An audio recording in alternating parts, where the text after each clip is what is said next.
Hello everyone, कैसे हो आप लोग। आप सभी का आज के वीडियो में बहुत बहुत स्वागत है। तो आज यहाँ पे आप देख सकते हैं कि जो आपका पहला लेसन है यहाँ पे पॉलिटिकल साइंस का द वर्ल्ड सिंस 1991 उसका जो कंप्लीट एक्सरसाइज है यहाँ पे हम लोग लेके आ गए हैं।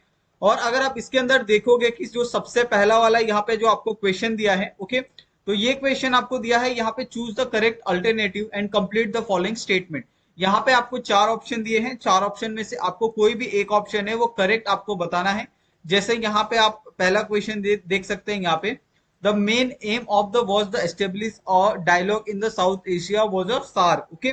Second question was Catalonia want to independence from the Spain, okay. तो यहाँ पे जो आंसर है उसको हमने हाईलाइट करके आपको दिया है, ठीक है।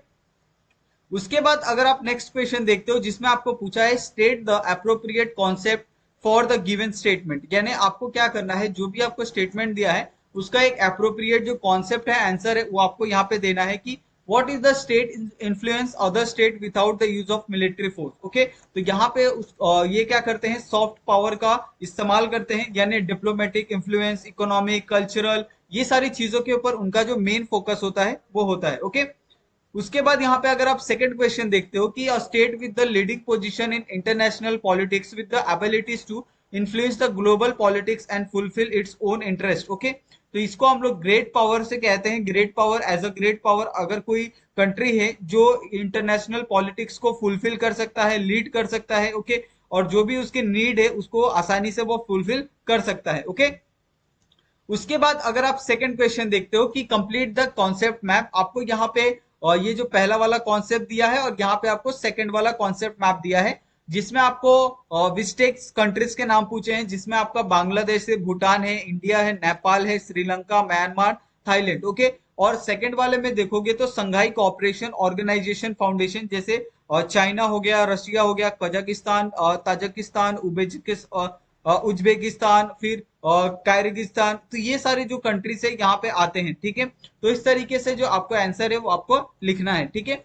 नेक्स्ट यहाँ पे अगर आप क्वेश्चन देखते हो तो क्वेश्चन में यहाँ पे देखोगे कि observe the man map in the text book and answer the following question. अगर आप टेक्स्ट बुक में देखोगे, अगर आप पेज नंबर पे, तो वहां पे आपको पूछे हैं कि सेंगेन एरिया के जो 4 कंट्रीज है आसपास के, उनके बारे में आपको बताना है। तो उसमें आपको है पहला जर्मनी है, फ्रांस है, इटली है, स्पेन है, ओके। और भी कंट्री है, आप उनके बारे में भी लिख सकते हो। सेकंड क्वेश्चन पूछा है आपको कि name any two non European Union country with the Schengen area, okay.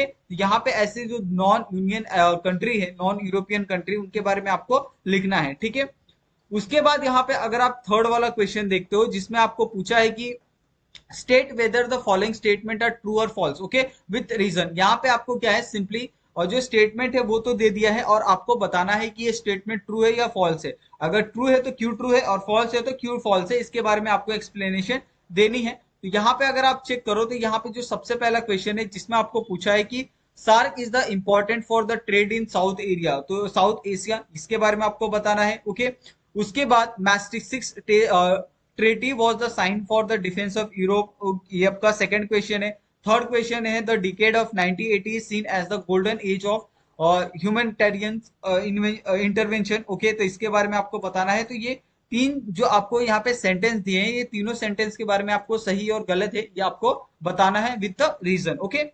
Next question यहाँ पे अगर आप देखो तो नेक्स्ट क्वेश्चन यहाँ पे आपको क्या पूछा है कि एक्सप्रेस योर ओपिनियन, आपको खुद के ओपिनियन यहाँ पे एक्सप्रेस करने हैं कि express your opinion about the humanitarian intervention, okay. तो ह्यूमैनिटेरियन इंटरवेंशन के बारे में आपको आपका खुद का ओपिनियन क्या है। आप अगर टेक्स्ट बुक पढ़ोगे तो टेक्स्ट बुक पढ़ने के बाद आप खुद का एक ओपिनियन दे सकते हो। तो इसके लिए सबसे पहले तो आपको टेक्स्ट बुक में क्या लिखा है उसके बारे में आपको नॉलेज होना चाहिए। उसके बाद ही आप क्या कर सकते हो, आप यहाँ पे जो एक अपना पॉइंट ऑफ व्यू है वो आप क्या कर सकते हो, एक्सप्रेस कर सकते हो, ओके।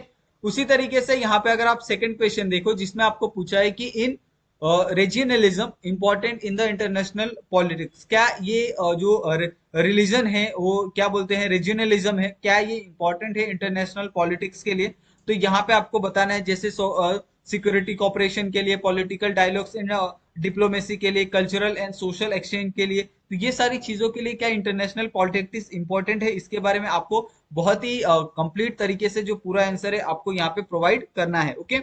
नेक्स्ट क्वेश्चन यहाँ पे अगर आप देखो तो नेक्स्ट क्वेश्चन आपको क्या दिया है कि आंसर द फॉलोइंग, ओके।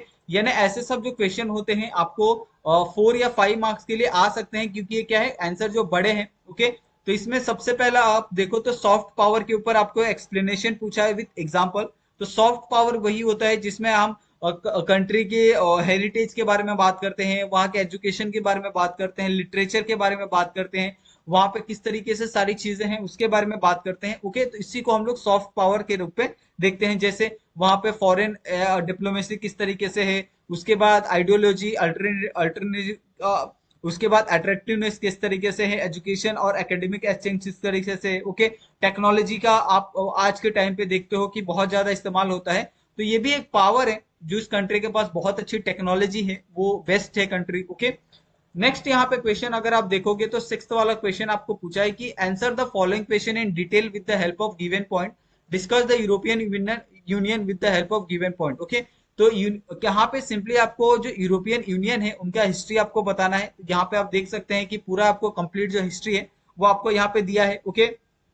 अगर आप यूरोपियन कमीशन के बारे में यहाँ पे देखते हैं तो यूरोपियन कमीशन के बारे में यहाँ पे पूरा आपको डिटेल दिया है। यानी वहां पे आपको बहुत सारे जो पॉइंट है इस क्वेश्चन के अंदर दिए हैं, हर एक पॉइंट को आपको क्या करना है, बहुत प्रॉपर तरीके से एक्सप्लेन करना है। यहाँ पे आप यूरोपियन कमीशन देख रहे हैं, यहाँ पे आप देखिए यूरोपियन पार्लियामेंट क्या है, किस तरीके से है, यूरोपियन काउंसिल किस तरीके से काम करती है, वो 2 पॉइंट यहाँ पे आपको दिए हैं बहुत अच्छी तरीके से। यूरोपियन पार्लियामेंट के अंदर क्या क्या चीजें होती है, किस तरीके से सब सारी चीजें होती है, बजट किस तरीके से होता है, वो सारी चीजें, काउंसिल के अंदर कैसे कैसे लोग होते हैं, उसका रोल क्या है, वो सारी चीजें यहाँ पे आपको बताई है, ओके।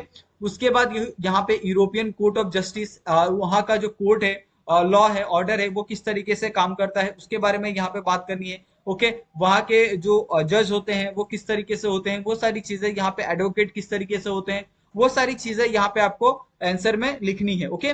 उसके बाद यहाँ पे जो आपका सबसे लास्ट वाला क्वेश्चन है, जिसमें हम लोग ने कहा था कि हम लोग हर एक एक्सरसाइज में जो एक्टिविटी है आपका, वो एक्टिविटी हम लोग करने वाले हैं। तो यहाँ पे आप देख सकते हैं कि जो एक्टिविटी है यहाँ पे इस क्वेश्चन का, ओके, यहाँ पे हम लोग ने प्रोवाइड किया है। और यहाँ पे आपको पूछा है जो ब्रिस्क का है उसमें इंडिया का क्या रोल है, वो यहाँ पे आपको एक्सप्लेन करना है। तो सबसे पहले यहाँ पे इकोनॉमिक कॉपरेशन में क्या क्या रोल है, डेवलपमेंट ऑफ इंस्टीट्यूट्स में किस तरीके से है, जियोपॉलिटिक्स इन्फ्लुएंस किस तरीके से है, ओके, कॉपरेशन इन साइंस किस तरीके से है, पीपल टू पीपल एक्सचेंज क्या क्या रोल है, ओके। उसके बाद मल्टीलैटरल एंगेजमेंट किस तरीके से है, वो सारी जो पॉइंट है आपको यहाँ पे एक्सप्लेन करने हैं, ओके। और इसको आपको अच्छे से डिस्क्राइब भी करना है, इसके बारे में कुछ जो इंपॉर्टेंट बातें हैं उनके बारे में भी बताना है। और आप इसके अलावा भी बहुत सारे जो पॉइंट्स है आप इसके अंदर ऐड कर सकते हो, एडअप कर सकते हो, जैसे जैसे नया नया ब्रिस्क का ये होता है, मीटिंग होता है, और इंडिया का उसके अंदर जिस तरीके से जो एक रोल है, वो जिस तरीके से जो रोल है वो बढ़ता चला जा रहा है, ओके। तो इसके लिए आज के टाइम पे अगर आप देखोगे तो India as a main role यहाँ पे ब्रिस्क के अंदर प्ले करता है। तो आप उस तरीके से इसके अंदर बहुत सारे जो एडअप है, ओके, वो आप कर सकते हो, ओके। और इस तरीके से ये जो पूरा एक्सरसाइज है यहाँ पे खत्म होता है। अगर आपको इसके अंदर कुछ डाउट होगा तो आप पूछ सकते हो। हमारा टेलीग्राम और आपका जो इंस्टाग्राम है उस पे भी हमारा एक ग्रुप है, उसमें आप ज्वाइन कर सकते हो। वहां पे जो भी आपका डिस्कशन है, जो भी आप चीजें चाहते हो, जो भी चीजें आप क्वेश्चन पूछना चाहते हो, वहां पे आप फ्रीली हमें पूछ सकते हो, ओके। और उसका जो लिंक है आपको डिस्क्रिप्शन में दे दिया जाएगा, ओके। और अगर आपको वीडियो अच्छा लगा है तो वीडियो को आप लाइक कीजिए और हमारे चैनल को सब्सक्राइब कर लीजिए और आप हमें सपोर्ट करिए। तो थैंक यू सो मच आप सभी का वीडियो देखने के लिए। मिलते हैं हम लोग नेक्स्ट वीडियो में नए टॉपिक के साथ। थैंक यू सो मच आप सभी का, थैंक यू सो मच।